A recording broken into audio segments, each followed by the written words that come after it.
do not leave your cares at the door. Do not leave there your pain, your sorrow, or your joys. Bring them with you into this place of acceptance and forgiveness. Place them on the common altar of life and offer them to the possibility of your worship. Come then and offer yourself to the potential transformation by creative process that flows through you and all of life. I'm Reverend Andrew Weber, and I welcome you to this place and this time of transformation, where all of you are welcome and where all of you is welcome. I serve Thomas Paine Unitarian Universalist Fellowship as a guiding minister to this community of ministers, each on our own path, each supported and challenged by others on the road of life. And through the wonder of technology, we welcome you to this moment of joining our lives together in worship and in wonder, a joining which we will do with Bucksmont Unitarian Universalist Fellowship, and I will hand over to you to continue our welcome.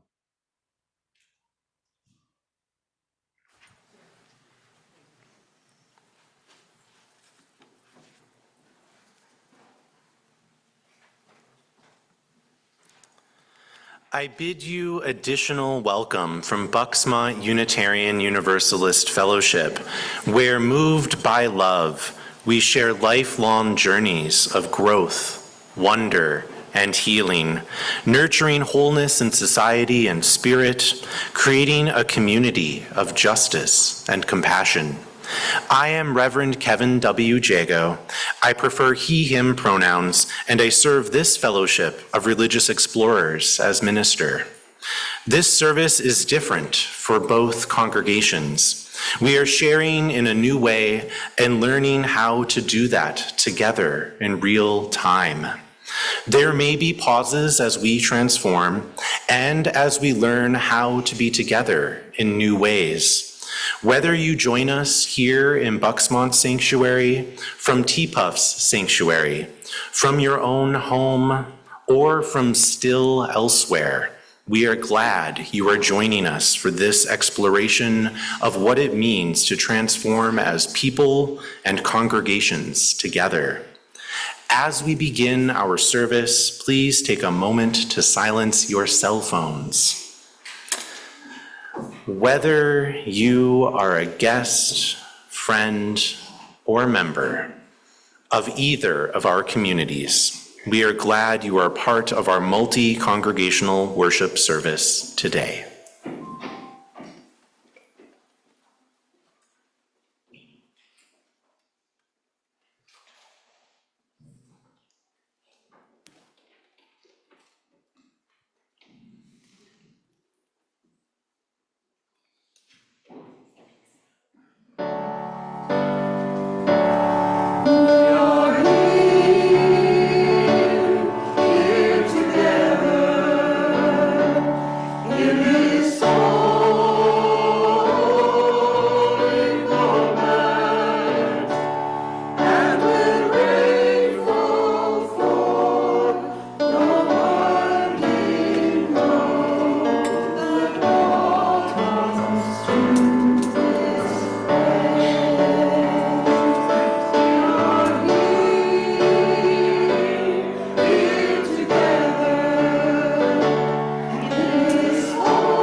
What the caterpillar perceives as the end, to the butterfly is just the beginning.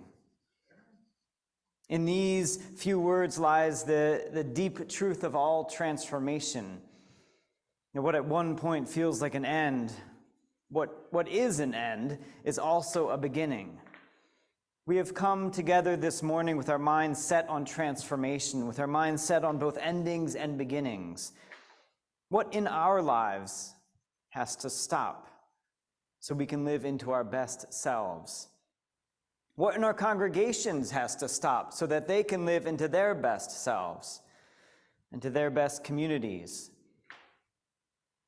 Times of change come at us unwanted, out of nowhere, unwelcome. Times of change also come with anticipation, with planning, desired. The truth is that we're always in states of change. We're always transforming into what will come next, what will be next. The truth is we are always in states of ending. We are always in states of beginning.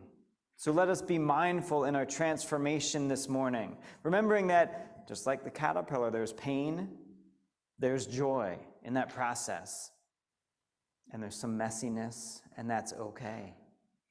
For what we perceive as the end is truly also the beginning.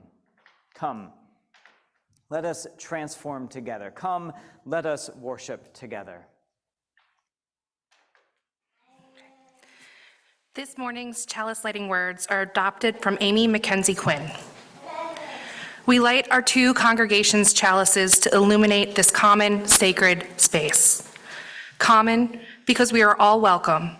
Sacred, because here we transform the ordinary and attend to the profound. This morning, we transform as individuals and as communities connected across miles and bound together in shared values. We carry with us our regrets, doubts, fears, stories, laughter. May they inspire our worship. Above all, may we each meet what we need to find most to find on this day in this common sacred space. Please light your chalice at home. Our common chalices are now lit.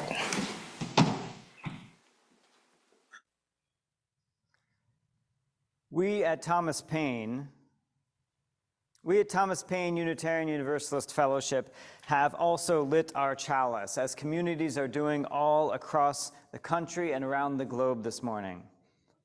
At T-Puff, we kindle an additional flame each Sunday, a beacon of hope for a more peaceful world, for more peaceful hearts.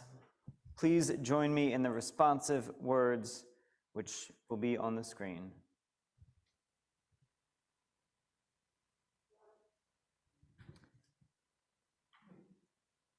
May peace be with us. And with all the people of the world. Good morning. My name is Jennifer Worthington, and I use she, her pronouns. Please join us and rise as you are willing and able in singing hymn number 1000 in the Teal hymnal, Morning Has Come.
Transforming.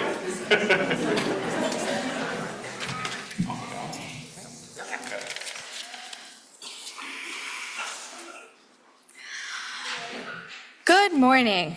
My name is Melissa Sperringer. I'm the Director of Religious Education here at Bucksmont Unitarian Universalist Fellowship.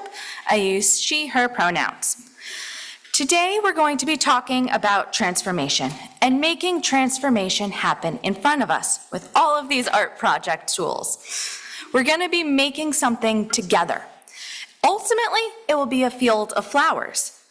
But just as all flowers are different and they grow and transform differently, our two congregations will be doing this process a little bit differently.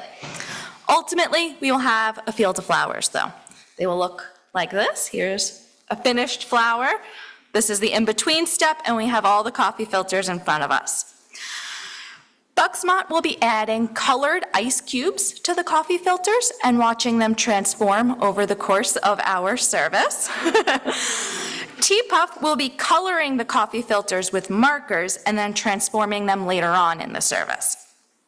Both congregations will have 3 steps to the projects that we're going to be doing to create all the different elements, and we will complete them in time. I invite the young and the young at heart to start coming up and start our project. So over here at Bucksmont, if the kids want to come up and anyone else who would like to, and place the ice cubes all over the coffee filters. At T-Puff, you can start coloring your coffee filters now. While we're doing that, we're also going to talk, because we can definitely do 2 things at once, right guys? Yeah? Maybe. We're going to try. All right. So, we're going to talk about transformation. What is transformation? Who's got some ideas? This can be anyone, not just the young. What is transformation? Change. Say that again. Moving. Energy. I think it can also be creation.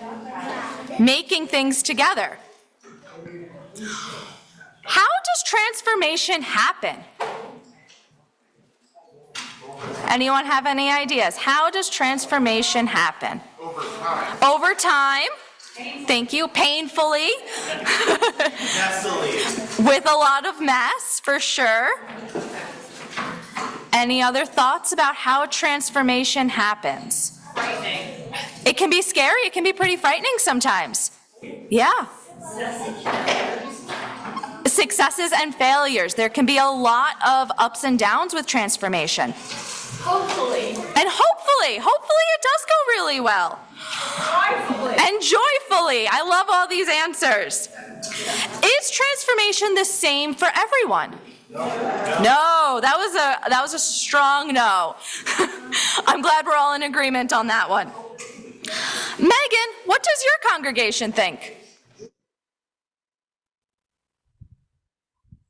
All right, so throwing those same questions out to the congregation, if you have additional thoughts, what is transformation? An opportunity. Growth. Yeah, there was one that one of our kids shared with me. They prefer to be anonymous, but they said it's a superpower because they were thinking of the Transformers, and I loved transformation as a superpower. So how does transformation happen? Anything additional to add? Naturally. Unplanned. When you least expect it. When you least expect it, okay. With help, yes. When someone moves your cheese, okay. With intention. So we have with intention, unintentionally, a lot of different ways. And then, is transformation the same for everyone? No, so I think both of our congregations agree with that. And now we're gonna sing together, so we're gonna go back to Bucksmont to lead us in song.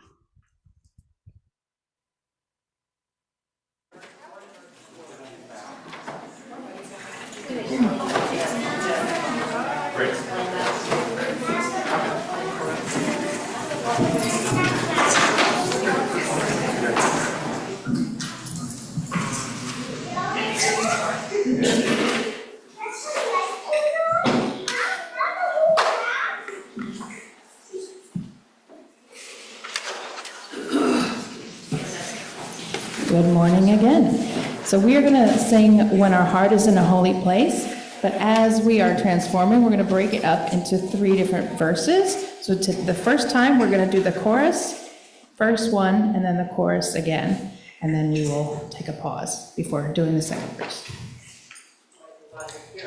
Please rise in body or spirit.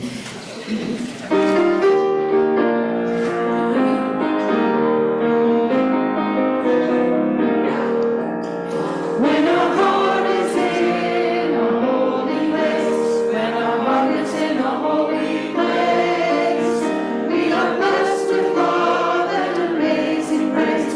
When our heart is in a holy place, when we trust the wisdom in each of us, every color, every creed and line, and we see our faces in each other's eyes, then our heart is in a holy place.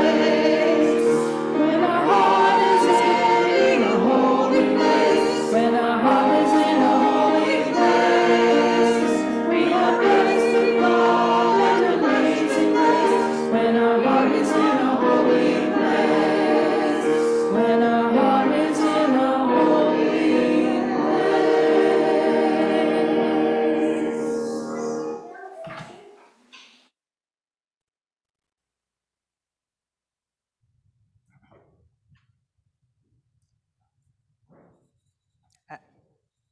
I can't speak for Bucksmont and the other speakers, but when I'm talking here at Thomas Paine, if you want to come up and do more arts, please come up, do art, transform, make some flowers. This is what it's about. And yes, I'm talking to you here in person right now. I mean, if you're at Bucksmont and you want to drive over, that's okay too, but that might take a little bit. We will have a potluck afterwards, not to like take you away from Bucksmont, but we are most open to change at times of crisis.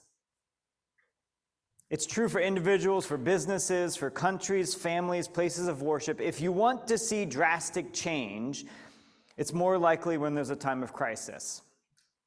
I mean, when do you go to therapy? At a time of crisis. When does change happen? When you're in that dark place. When the rest of my life is so impacted is when I start changing things, right? For example, when do I stop drinking? When I see it impact every other place in my life. When I've hit bottom. When do I start doing my homework on time? Maybe when I miss handing in an assignment and I get really bad grades. When do I start looking for a job? Well, when I run out of money, or when the job I have becomes unbearable. This is the sort of natural. I look for when what I'm doing, when how I'm living no longer fits who I am or how I want to live in the world. When there are consequences, right? When everything's fine, it's a lot harder to change and transform. Well, why would I do that? Handing in the homework a little late worked out for me. I'll just keep on doing that. No, it's when things are in crisis, when things are not going well. That's when we're most open to change. Which makes me think of that caterpillar again, and that's why it keeps coming up, is it's in my mind. It makes me think of that caterpillar, and I really like that image of what to the caterpillar seems like the end, to the butterfly is just the beginning. That caterpillar's in a time of crisis. I'll tell you, I mean, that's not a good thing happening to the caterpillar. It's going to wrap itself up in a leaf or something similar and turn into goo. That's not a good thing. That's crisis. That's an end. But then to the butterfly is a beginning. Wow, that's powerful. I mean, if we want to become a butterfly, and who doesn't really want to become a butterfly, right? If we want to become a butterfly, we have to let go of who we are, of the caterpillar we are now. We need to enter into, if not crisis, a time and a place of confusion, a place of upheaval, a time of the unknown, of uncertainty, as we said, of fear maybe, of being a little bit scared. I mean, look at this morning, for example, like we're trying to embody what we're talking about. Our two congregations, when we started to imagine, what would this look like if we brought two congregations together? It's fun. Like, it was a lot of work. It's a little scary. We're like, oh, things are going to get messed up. We're going to have some dramatic pauses that weren't planned. we're going to be like, hold on, is it me? Is it you? Who's talking right now? I can't hear you. I can hear you.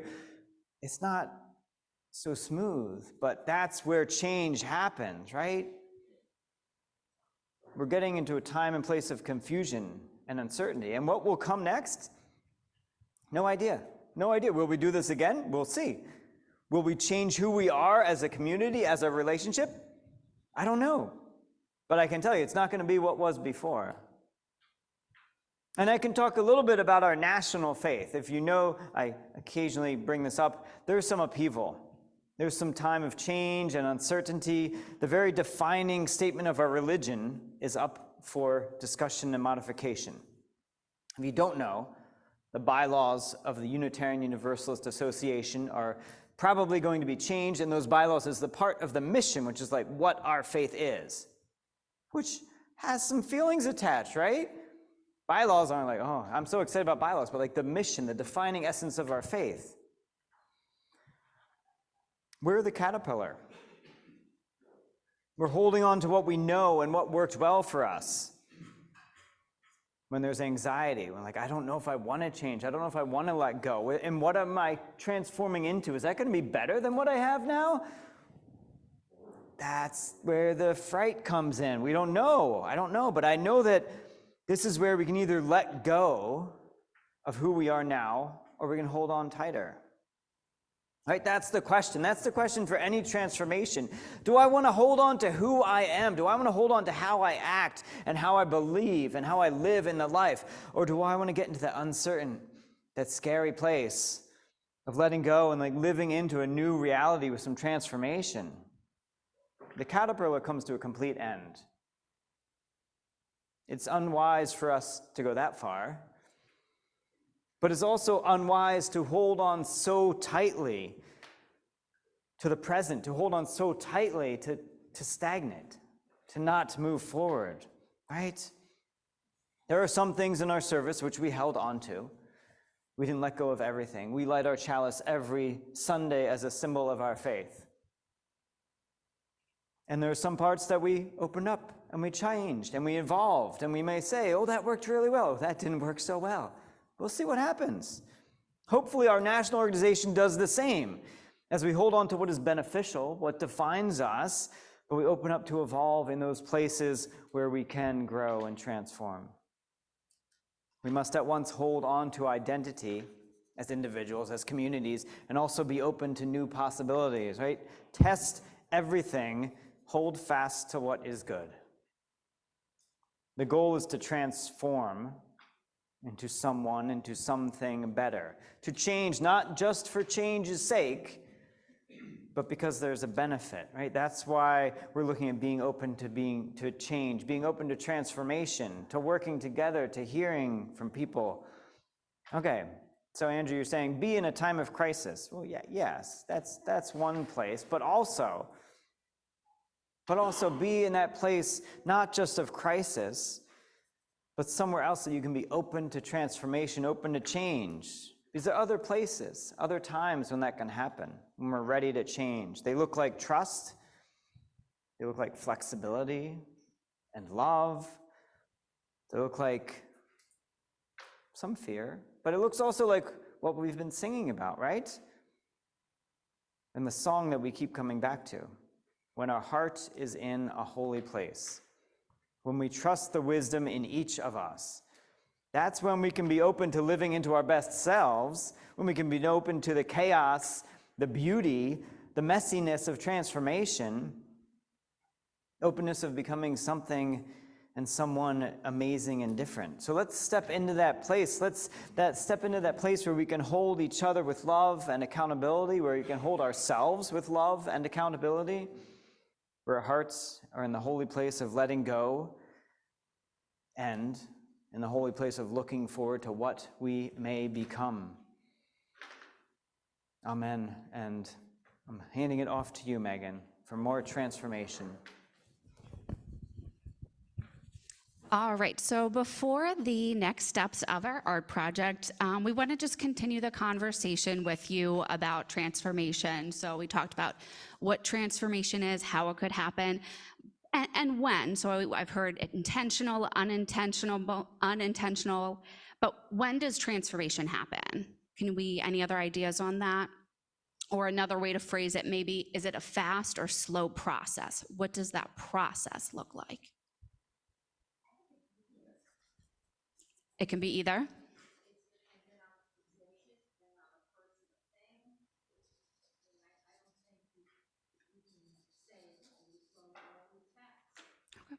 So we said dependent on the person, on the situation. It doesn't always have to be slow or fast.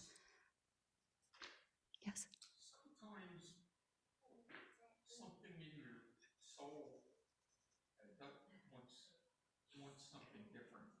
Okay, sometimes something in your soul wants something different. I love that.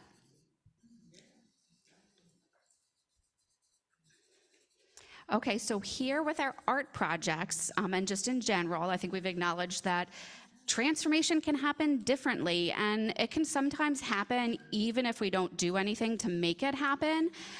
So we're going to continue to transform our art projects now. TPUF is going to be spraying our colored on coffee filters with water. And then when the water touches the coffee filters, the water mixes in with those colors and it spreads it. And depending on how much water we spray on or how we're holding that coffee filter, that can show if it goes faster or if it goes slower. Melissa, can you talk more about how Bucksmont is going to do their transformation this time?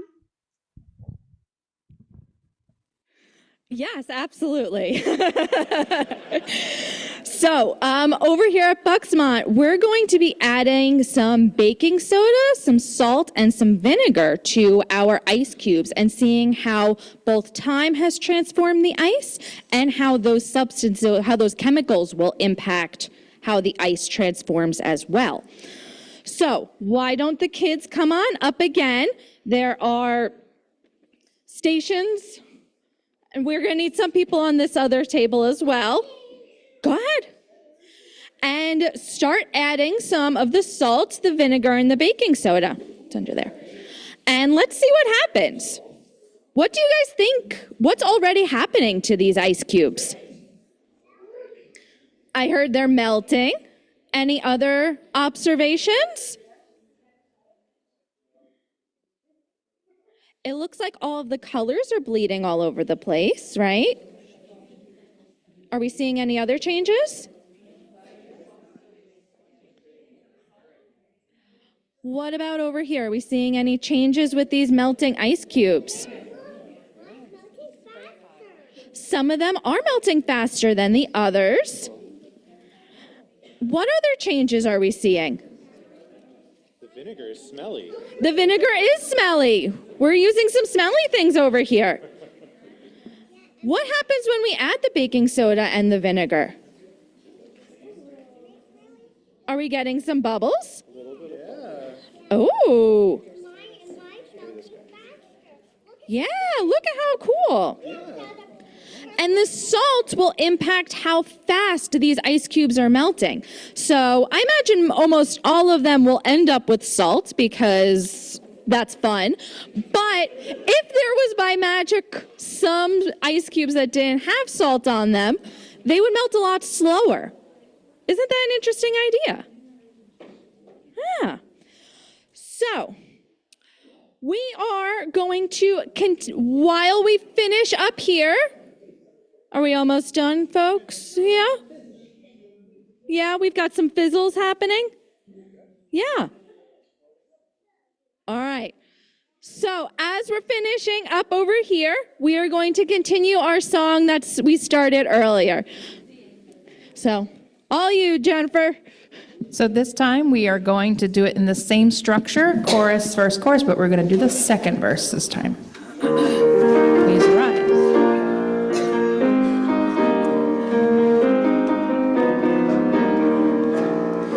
When our heart is in a holy place, when our heart is in a holy place, we are blessed with love and amazing grace.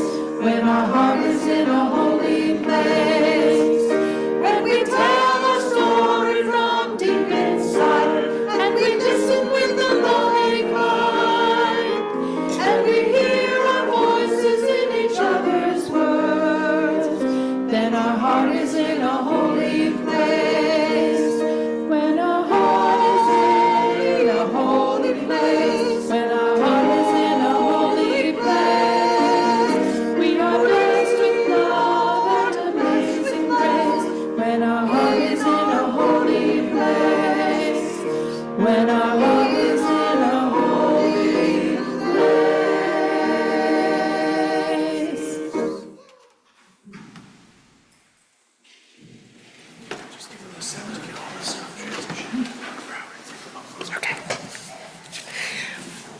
The offering in liberal religion is a vital part of our history of faith.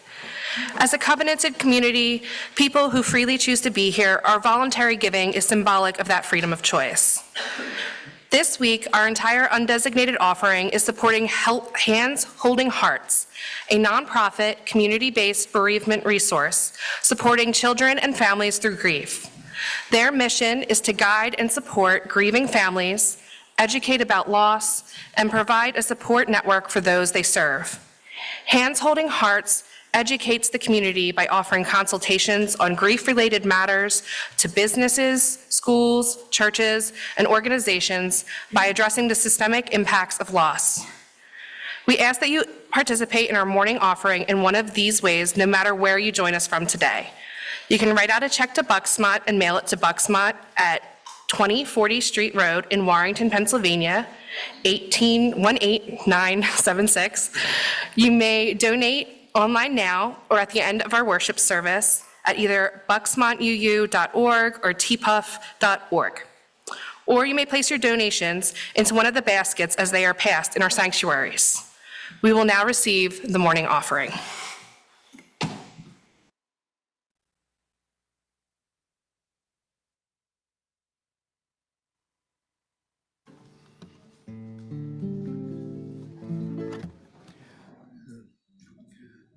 You could make an argument. You could make the argument that any transformation begins with imagination, intentionally, an intentional one, imagining what you want to be or what you wish to happen.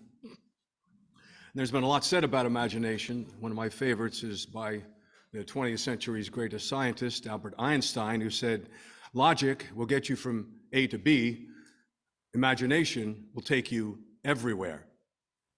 And then, of course, there was the profound wisdom of the trickster clown, Willy Wonka, who talked with his guests at the chocolate factory about imagination. And he said, close your eyes, make a wish, count to 3.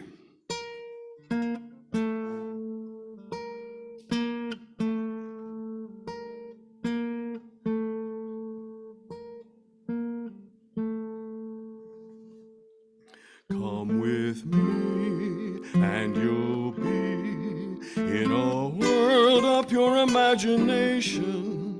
Take a look and you'll see into your imagination. We'll begin with a spin, traveling in the world of my creation. What we'll see will defy explanation. If you want to view paradise, simply look around and view it. Anything you want to do it. Want to change the world, there's nothing to it. There is no life I know to compare with pure imagination. Living there, you'll be free if you truly wish to. If you want to view paradise, simply look around and view it. Anything you want to do it. Want to change the world, there's nothing to it. There is no life I know to compare with pure imagination. Living there, you'll be free if you truly wish to be.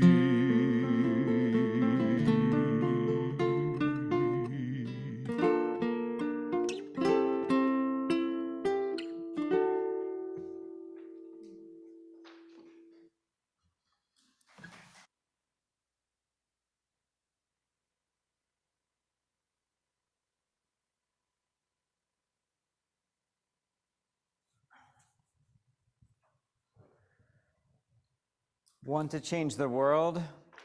There's nothing to it. That's what we are doing right here. And for Thomas Paine, this is different because we don't usually pass our baskets. Things are different today. But that's what we are doing right here through the holy work of taking up an offering and taking the money and sending it out of our walls. This is holy and this is transformative ministry, gathering up what we have earned, gathering up what we have been given, and putting it toward our shared values. We are changing the world. Join me now as we dedicate our offering with these unison words. They will come.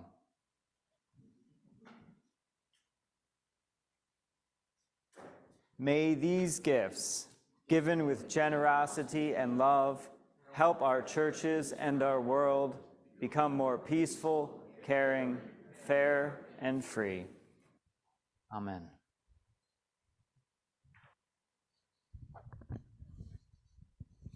All right, I'm really loving seeing the transformation process. So I'll just hold up a couple here for everyone to see how the water and the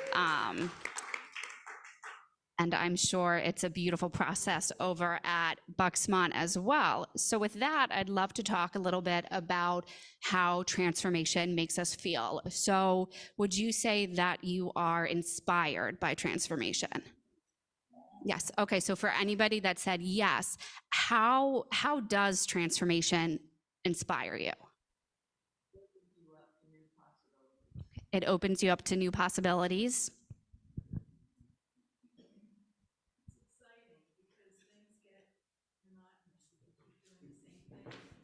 Okay. It's exciting because things get monotonous if you're doing the same thing all the time.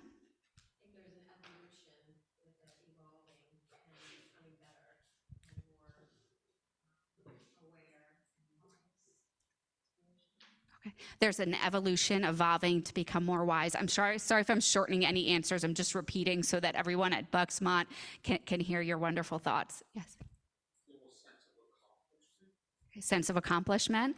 And would you say transformation, do you see that happening individually? Can we transform individually or can we transform as a group? Both.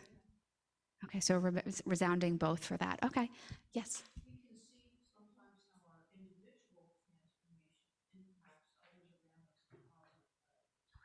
We can see how our individual transformation impacts those around us in a positive way. Great, well, thank you. And what about at Bucksmont? What do you think? Do you have any additional thoughts to add for us? All right, now we're live. Why don't you repeat what you had to say, Lori? Hopefully make us better. Hopefully make us better. What other thoughts do people have about how transformation can impact us? I know T-Puff did a really good job, but I'm sure we can come up with other things, guys. We can be more effective. Healthier. And I think grow in general, right? Grow. Thank you, Leota. I appreciate the support. Always can count on Leota. I owe it, Leota. She's great. So ultimately, transformation can be both individual and within a group. And to illustrate that, today we're going to be placing our fingerprints around the borders of our canvas. T-Puff has one just like we do over here. So we're going to be doing that together. Both congregations will be doing it pretty similarly. The goal is to have our fingerprints look like flowers to add to our field of coffee filter flowers. Bucksmont is going to be using ink stamps that are all around the canvas over here, and T-Puff is going to be using finger paints. So we're both going to be demonstrating. Just kind of stick your finger and stick it at the edge. We got this, guys, right? This is not that complicated of a process. All right. So in the spirit of meditation, this is going to be a meditative process. So everyone is going to be able to participate in this one. Here at Bucksmont, we're going to come up into two lines, one on either side of the table. And I think T-Puff is going to be doing something similar, though I am sure Megan can facilitate that there. We will continue to add to this collaborative, transformative art project. If you have mobility challenges, raise your hands and somebody will come and bring our mobile fingerprinting station to you. Okay? So, Reverend Kevin will now begin our meditation. And he'll tell us when to line up. Yes. Yes.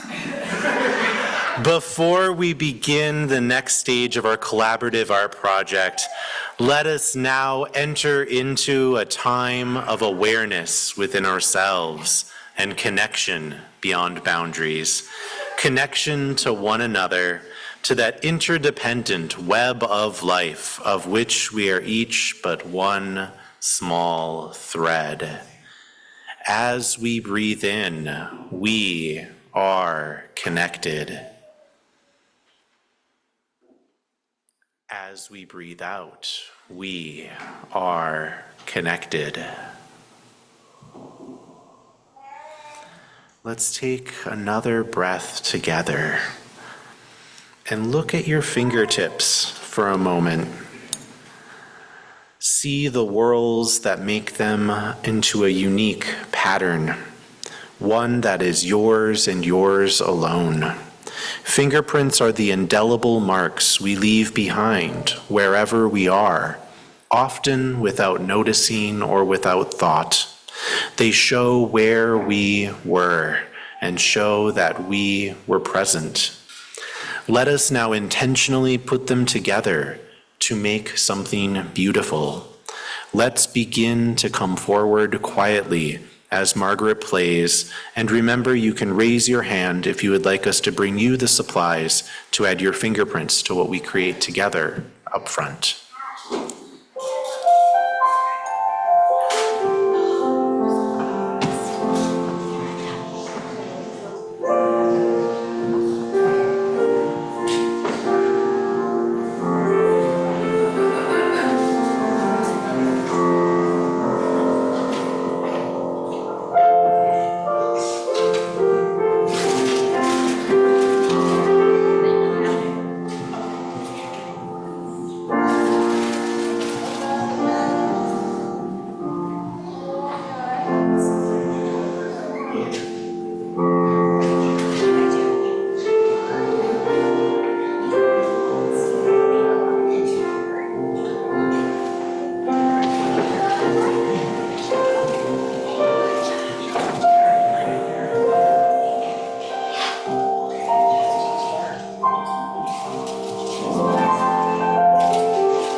As we breathe in, we are connected.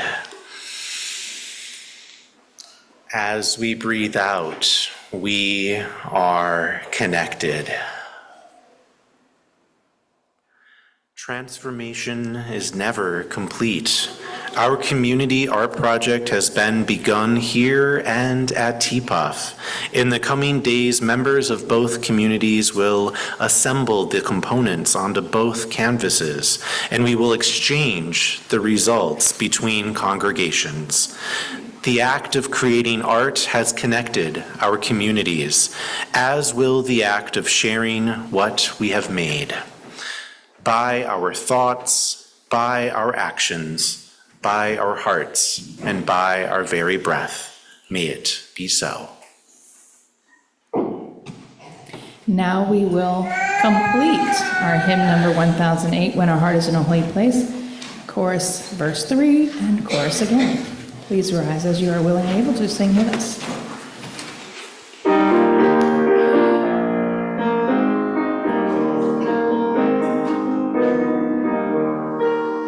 When our heart is in a holy place, when our heart is in a holy place, we are blessed with love and amazing grace. When our heart is in a holy place, when we share the silence of sacred space, and the God of our hearts runs within, and we feel the power of each other's faith, then our heart is in a holy place. When our heart is in a holy place, when our heart is in a holy place, we are blessed with love and amazing grace. When our heart is in a holy place, when our heart is in a holy place.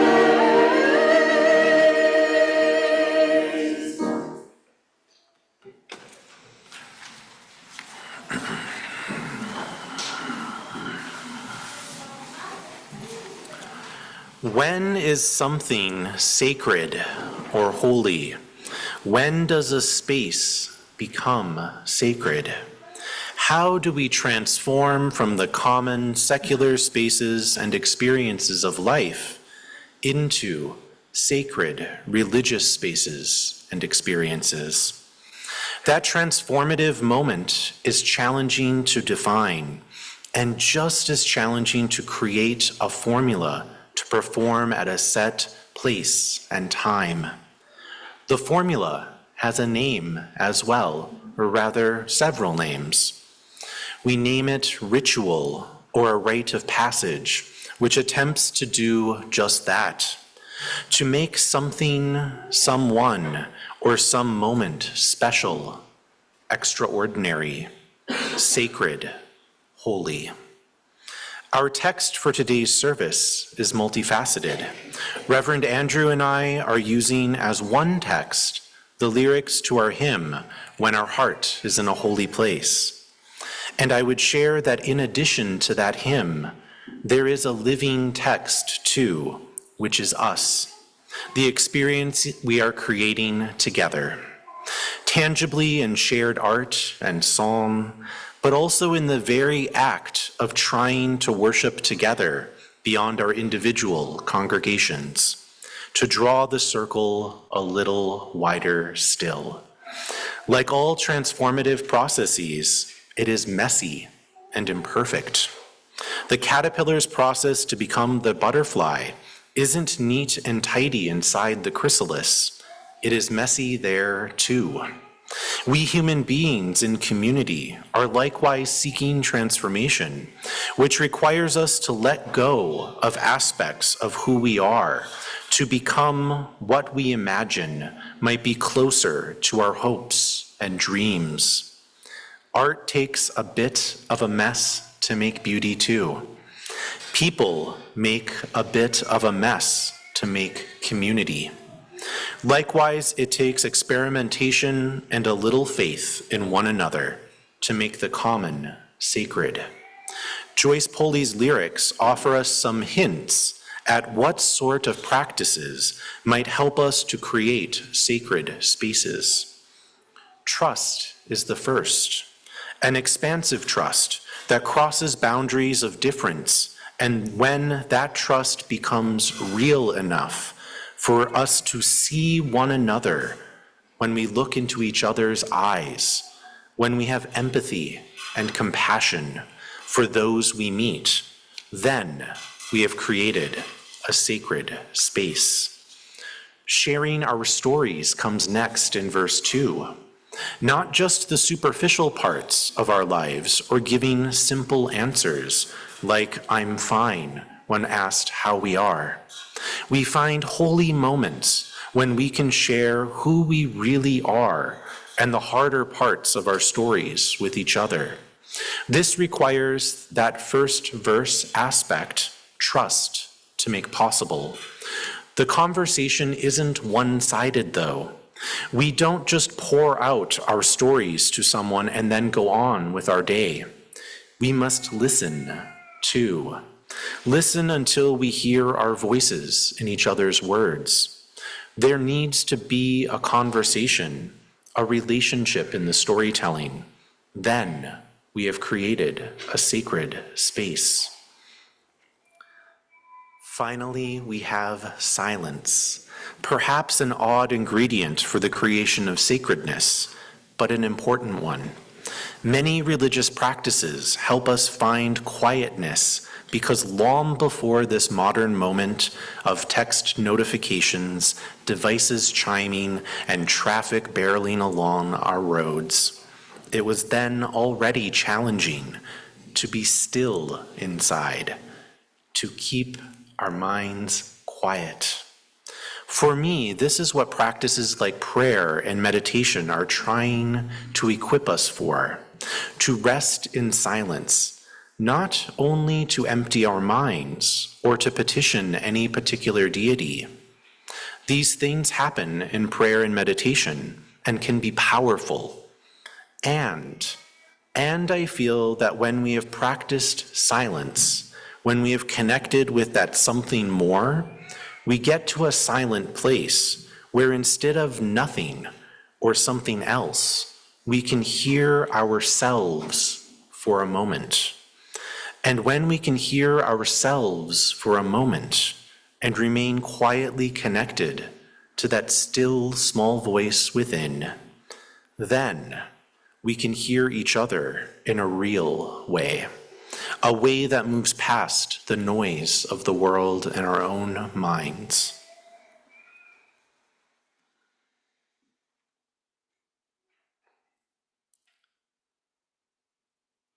This quality of silence doesn't have to be something we do for hours or even full minutes. We might practice silence for longer periods of time to reset ourselves or to internalize what it means or feels like to actually experience silence during the din of our days. But when we have it, sacred silence can be in the pause between sentences, in the moment between breaths.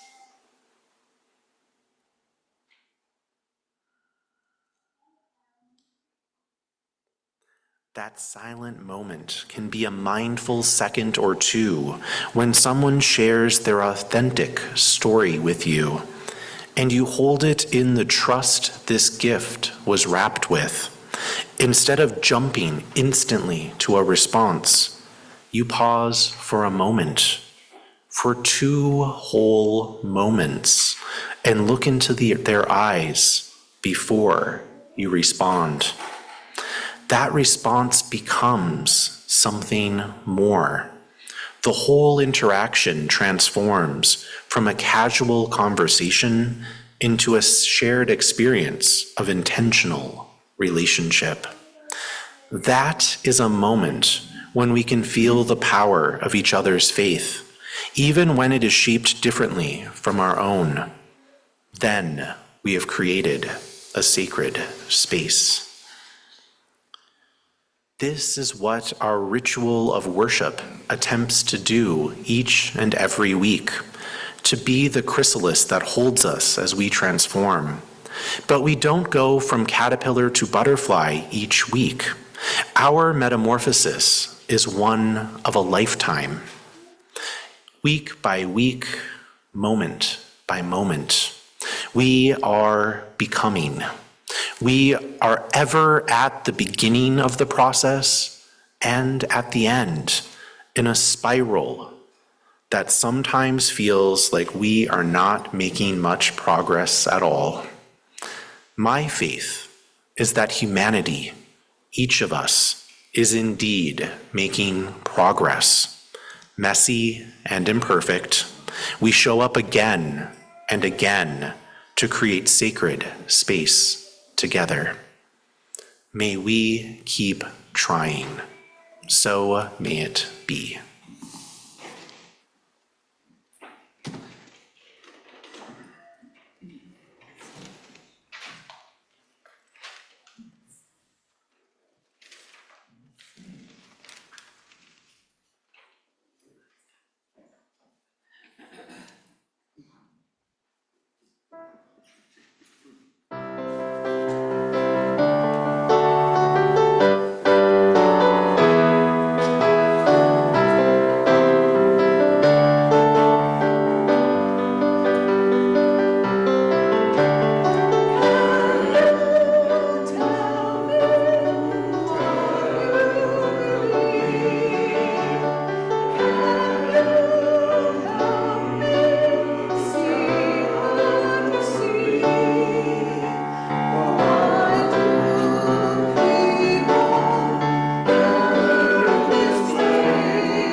As we extinguish our chalices, we keep in our hearts and in our minds the spirit of this service, the spirit of possibilities and inspiration.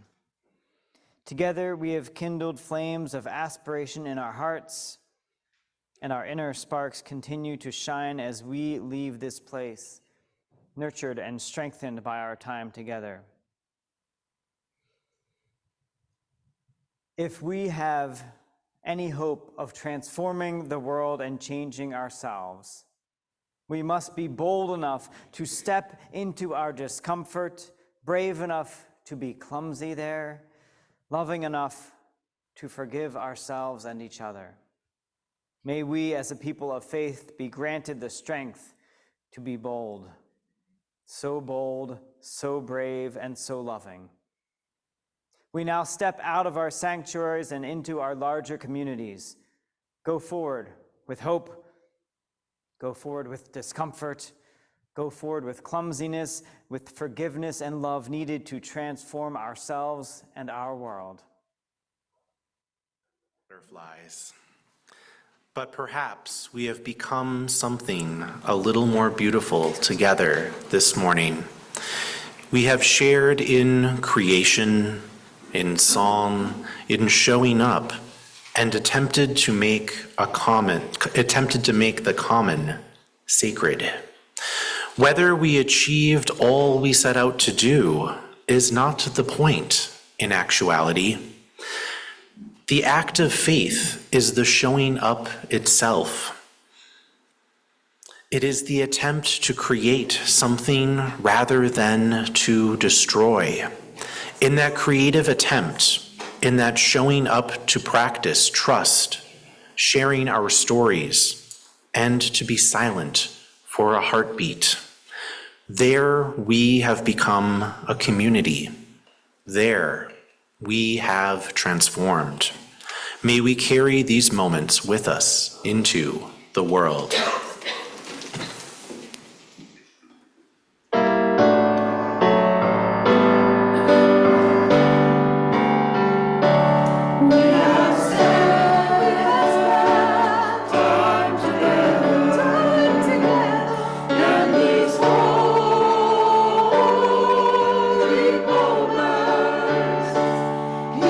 Strength to go on.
39 more pledges that come in of people that are members and friends that have not yet pledged.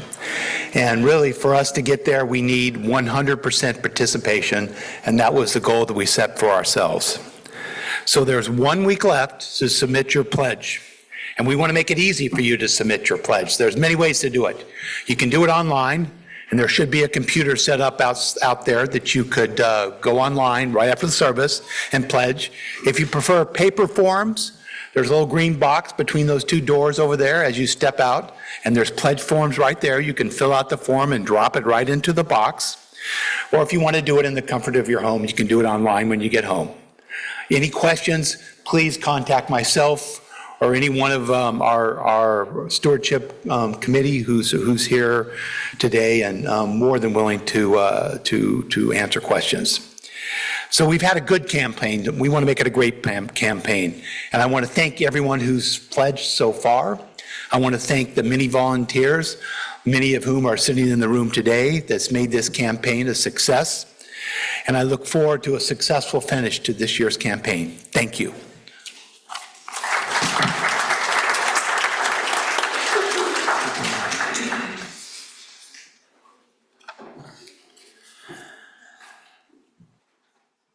As part of our caring outreach to one another, we set aside a few moments to note both the sorrows and the joys in our lives. In these moments of peace and reflection, we turn our attention to one another. We hold each and all in our compassionate thoughts and the prayers of our hearts. This morning, we are lighting candles to mark the important moments of our lives. Each candle adds to the collective light of this community, a place that also holds the memories of those who have gone before and anticipates those who have yet to arrive. To share the joy or sorrow you would like held by our caring community, text the number that is now on screen. Please include your name along with your sharing. It is the same number no matter how you join us today, and you can add it to your contacts for future weeks. I will read them aloud, and Mandy Lee will light a candle on your behalf. What is shared today will go out in our weekly caring notes for those who cannot be with us this morning. Please remember to include your name with what you share. And now we will light a final candle for all of the joys and sorrows that remain unspoken and deep within our hearts. With words spoken and candles lit, we honor all that is woven together here to create this community, a community of promise, of commitment, and of transformation. In our time together, may each of us become a sanctuary for all we meet on the journey. May we go together now and return again.